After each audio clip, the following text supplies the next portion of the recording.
Donc bonjour à tous et bienvenue dans cette nouvelle vidéo. Donc aujourd'hui nous allons répondre à la question: qu'est-ce qui attire la personnalité évitante vers le pervers narcissique? Donc nous avons vu exactement l'inverse, pourquoi les pervers narcissiques arrivent à rentrer en relation avec la personnalité évitante.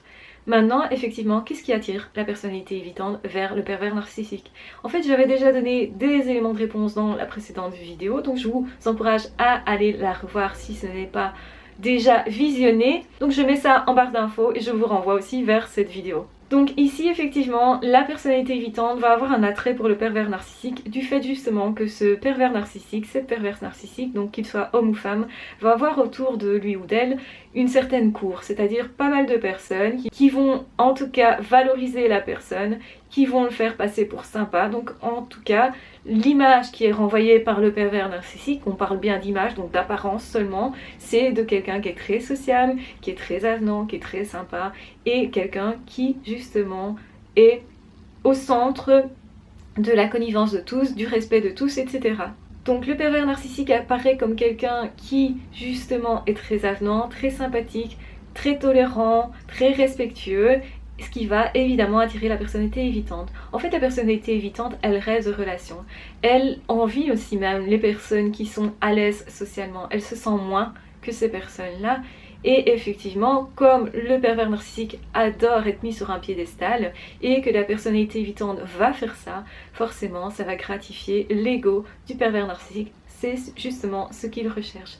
La personnalité évitante va aller vers ce pervers narcissique, en tout cas va laisser le pervers narcissique venir vers elle parce que c'est plus ça qui se passe. La personnalité évitante ne prend pas les devants relationnellement en tout cas, et généralement du coup elle va juste ouvrir la porte au final au pervers narcissique. Généralement ça se fait pas du jour au lendemain, il faut un petit peu de temps, et justement cette personne se dit waouh, c'est une personne qui est tenace. Donc ça attire aussi la personnalité évitante, parce que la personnalité évitante c'est quelqu'un qui lance beaucoup de défis, qui met vraiment une forteresse entre soi et les autres, et enfin il y en a un qui a l'air de vouloir s'accrocher, ou une qui cherche à vraiment dépasser cette forteresse là, ce qui va intéresser la personnalité évitante, qui rêve de ça en fait, qui rêve de quelqu'un qui ose, qui y va franco, qui justement fait du rentre dedans.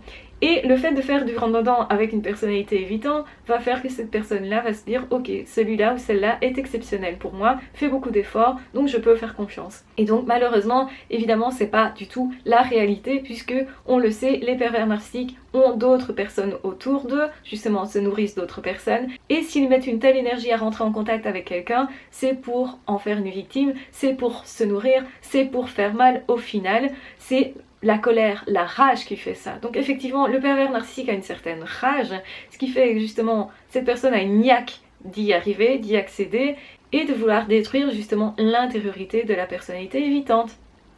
Donc la personnalité évitante voit quelqu'un qui s'accroche, qui s'acharne, qu'il peut rejeter et qui revient quand même, et aussi justement une personne qui va avoir un côté très intrusif, qui va franco. Donc ça attire parce que la personnalité évitante est quelqu'un qui n'ose pas, c'est quelqu'un qui justement n'ose pas non plus se mettre en marche, n'ose pas aller vers l'autre, donc va valoriser toute personne qui fait précisément ce qu'ils aimeraient faire mais n'osent pas faire. Ils confondent évidemment l'apparence, le comportement avec ce qui est réellement derrière, donc l'intention est mauvaise et malsaine, mais la personnalité évitante ne s'en rend pas compte.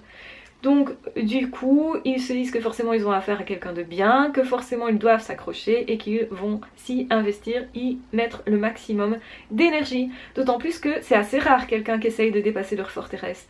Donc du coup ils vont attribuer à cette personne une certaine valeur, et aussi vont attribuer à la relation, au fait de créer une réelle relation, une certaine valeur.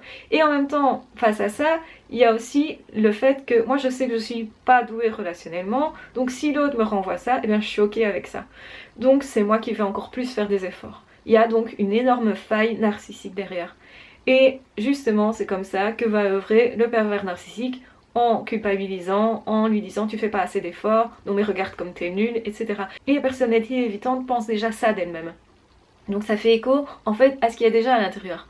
Donc cette personne-là va encore plus se maltraiter, mal se parler, et peut se dire si j'arrive pas avec une personne comme ça, j'y arriverai jamais, et du coup peuvent plus facilement avoir des idées suicidaires, peut plus facilement perdre pied Et donc effectivement, la personnalité évitante a un attrait certain pour le pervers narcissique du fait de ce comportement particulier, du fait de ce côté très intrusif, du fait aussi que le pervers narcissique se place comme aidant, super aidant en fait. Et quelque part, la personnalité évitante, elle voudrait bien être sauvée. Elle ne comprend pas qu'elle doit se sauver elle-même. Comme toute personne, c'est au fond de soi que l'on trouve sa propre aide. Et du coup, va chercher justement à valider le côté sauveur du pervers narcissique. Va pas comprendre qu'en fait, elle n'est pas dans une relation réelle, que tout est biaisé d'avance. Donc, chez la personnalité évitante, il n'y a pas tellement de références au niveau relation, puisqu'il n'y a pas eu énormément de relations dans le passé non plus. Du coup, cette personne peut moins facilement comparer une relation saine avec la relation là, avec le pervers narcissique, tout en sachant que c'est pas une relation. Hein. Donc je mets tout à fait entre guillemets le fait de parler de relation. Donc voilà, je pense que vous aurez compris qu'effectivement, ce qui attire la personnalité évitante, c'est le côté sympa, avenant, les apparences, en réalité, côté sympathique, etc. Il y a la faille narcissique qui va faire qu'on valorise chez l'autre, en fait, ce que l'autre semble avoir. Donc il y a en fait un côté je suis envieux du pervers narcissique. Et justement le pervers narcissique est envieux de l'intériorité de la personnalité évitante. Donc ce sont deux personnes qui sont envieuses l'une de l'autre et ça risque justement de créer beaucoup de colère chez l'un chez l'autre et d'être une relation vraiment extrêmement tendue. Mais la colère va à chaque fois être retournée contre la personnalité évitante. Donc la personnalité évitante va retourner la colère contre l'autre puis contre elle-même et va se détruire beaucoup plus intensément. Parce qu'elle est déjà dans ce type de mécanisme aussi. Du coup, il y a beaucoup plus de risques de suicide chez les personnalités évitantes que d'autres personnes. Beaucoup plus de risques de dépression profonde, en tout cas chez une personnalité évitante que chez d'autres personnes.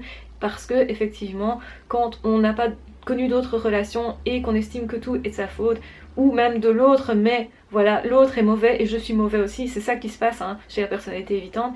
Et du coup, malheureusement, quand on part avec ce prémisse-là, comment recréer de réelles relations, puisque automatiquement les autres vont paraître mauvais, même les bonnes personnes, c'est ça le problème. Hein. Déjà le fait d'avoir un pervers narcissique qui est venu dans sa vie, on a déjà du mal à refaire confiance quand on n'est pas phobique social, quand on n'est pas nécessairement personnalité évitante, mais la personnalité évitante ça va être évidemment accru. Ça va être beaucoup plus difficile du coup de recommencer à avoir des relations, surtout que ça l'était déjà préalablement, avant le pervers narcissique. Voilà, je pense que vous aurez bien compris le fonctionnement, pourquoi la personnalité évitante a un attrait pour le pervers narcissique.